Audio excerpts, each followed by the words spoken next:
আপনার অতিরিক্ত স্ট্রেস বা অ্যাংজাইটি আপনার কঠিন রোগের কারণ হতে পারে। মাত্র 1 ঘন্টার টেনশন থেকে মস্তিষ্কের 1 লাখ কোষের মৃত্যু হয়। বয়স বাড়ার সাথে সাথে আপনার মস্তিষ্কের সেরোটোনিন হরমোনের কার্যকারিতা কমে যায়। ফলশ্রুতি সামান্য অ্যাংজাইটি বা স্ট্রেস আপনার স্বাস্থ্যের পক্ষে ক্ষতিকারক হয়। এর ফলে অনিদ্রা, হজমের সমস্যা, অল্প পরিশ্রমে সহজে ক্লান্ত হয়ে যাওয়ার মতো নানা সিমটম দেখা দেয়।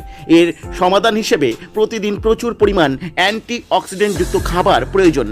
ভারতের থেকে পাওয়া অশ্বগন্ধার মূল আর চীন দেশের আলফালফার অ্যালকালয়েড মস্তিষ্কের সেরোটোনিন হরমোনের সক্রিয়তা বৃদ্ধি করতে সাহায্য করে।